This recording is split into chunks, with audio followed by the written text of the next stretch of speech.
Alla människor bygger sanningar om sig själva, om andra människor och om världen. En så kallad sanning är en subjektiv tro på något som är backat av bevis i form av personliga erfarenheter. Vi kan antingen välja att tro på positiva sanningar, alltså sanningar som gynnar oss, eller negativa sanningar som begränsar oss. När vi ofta har en hel livstid av bevis bakom en sanning, så är vi ofta helt övertygade om att det är den enda sanningen som kan vara sann. Men grejen är att det finns en mer objektiv sanning som är det yttersta lagret av sanning eller alla perspektiv och sanningar tillsammans i universum. Sen finns det vi brukar kalla för subjektiv sanning. Eftersom att universum delar upp sig i separata och subjektiva perspektiv, alltså det vi skulle kunna kalla för du och jag, så blir sanning subjektiv så länge det ses utifrån ett perspektiv. En subjektiv sanning är inte fixerad eller oföränderlig. En subjektiv sanning går att skifta och vi har all makt att medvetet välja våra sanningar.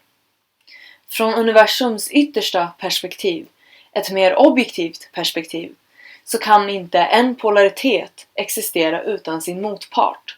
Det betyder att svart kan inte existera utan vitt, plus kan inte existera utan minus och så vidare. Det betyder att en sanning eller ett trosystem kan inte heller existera utan sin motpart.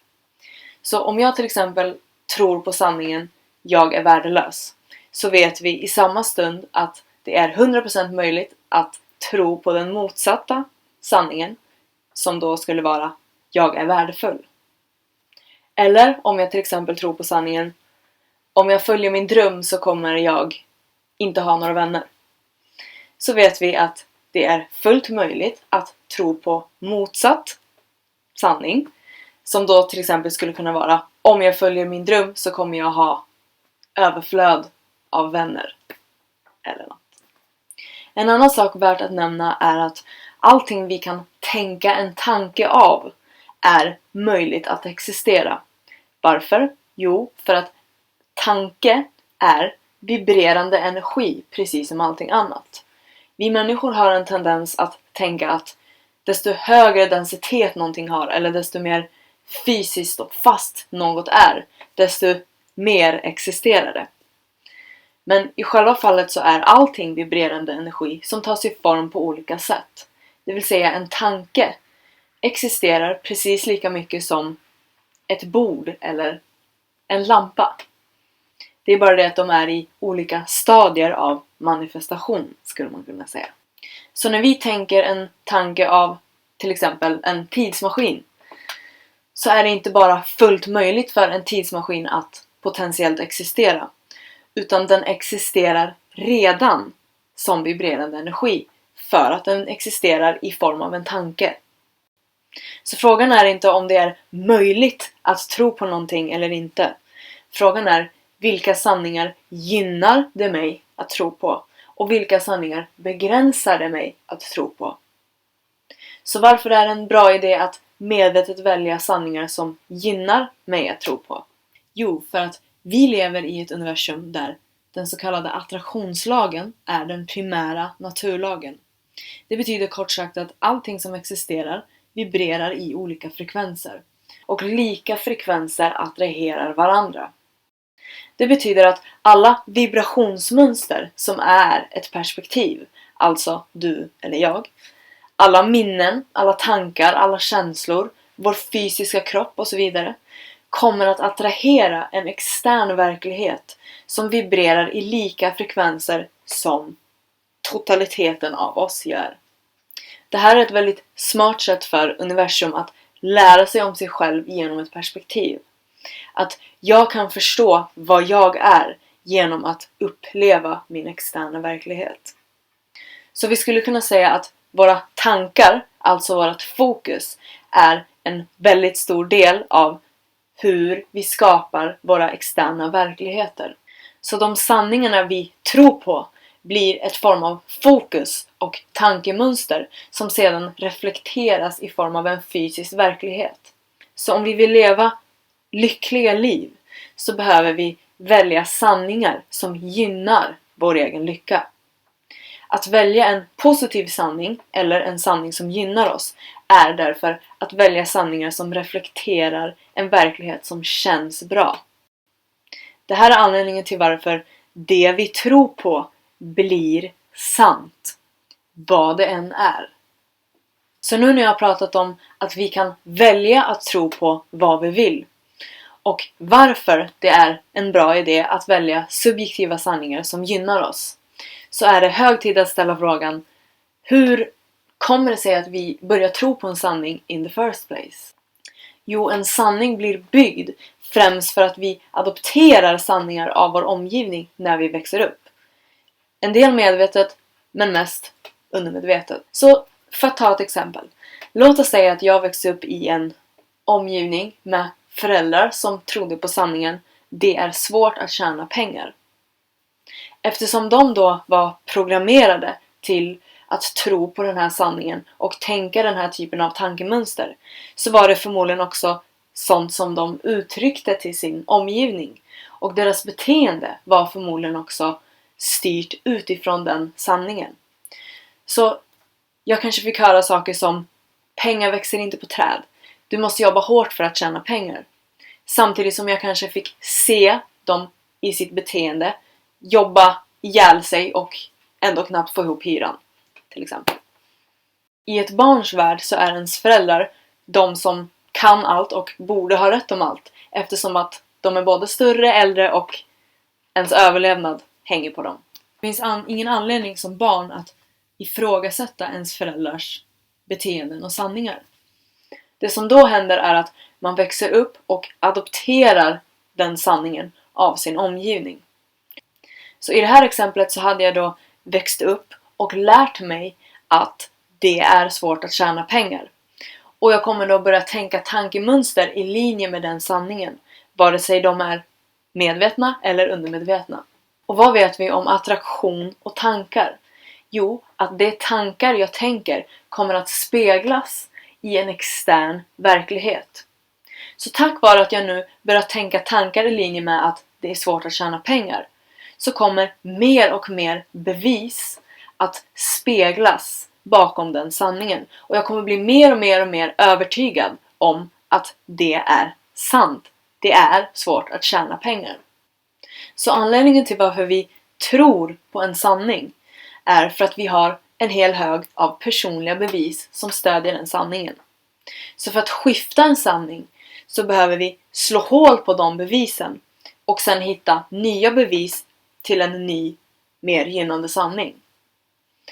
Och beroende på hur stor den här högen av bevis är, så kan det ta olika tid att skifta en sanning.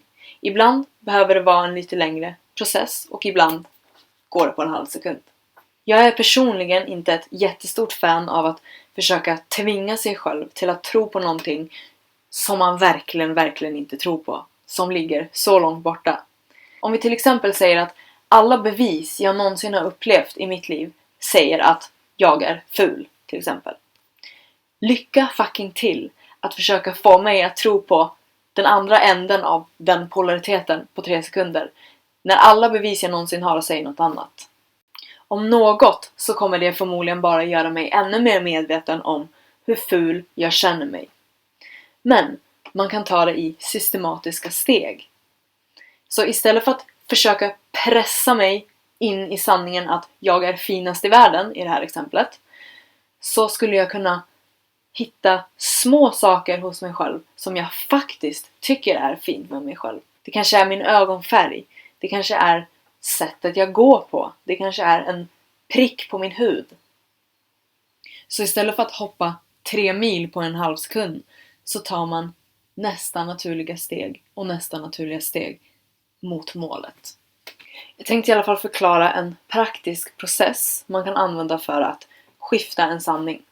Så ta fram någonting att skriva på. Nummer 1. Välj en sanning som du tror på. Och bestäm ifall den här sanningen är en positiv sanning som gynnar dig eller en negativ sanning som begränsar dig. Om du kommer fram till att det här är en sanning som håller dig tillbaka och tynger dig mer än det är en sanning som är ett bränsle för dig. Så fortsätt med den här processen. Nummer 2. Skriv ner alla bevis som finns bakom den här sanningen.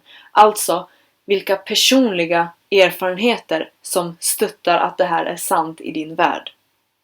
Och skriv gärna ner så många som möjligt. Så för att ge ett exempel. Låt oss säga att jag tror på sanningen, jag är värdelös. Om jag nu skulle skriva ner bevis jag upplevt bakom den här sanningen, så skulle det kunna se ut så här. Den här sanningen måste vara sann eftersom att mina föräldrar fick mig att känna mig värdelös, eftersom att de alltid jobbade mer än vad de spenderade tid med mig under min uppväxt. Och de verkade värdesätta sina jobb mer än de värdesatt mig. Och fortsätt med så många exempel som du kan komma på. Nummer 3. Slå hål på de här bevisen genom att gå till botten med varför de här bevisen har visat sig i din verklighet. Hitta djupare förklaringar till varför de här erfarenheterna kan ha bevisats av din omgivning. Så om vi tar exempel med att vara värdelös, så skulle det till exempel kunna se ut så här. Mina föräldrar kanske fick mig att känna mig värdelös för att de själva kände sig totalt värdelösa om de inte kunde jobba hårt och försörja sin familj. De kanske i sin tur hade lärt sig att deras värde ligger totalt i sina prestationer. De kanske behandlade mig på det här viset för att de själva inte fått känna hur det är att känna sig värdefull eller att forma en emotionell kontakt med en annan person. Och så vidare.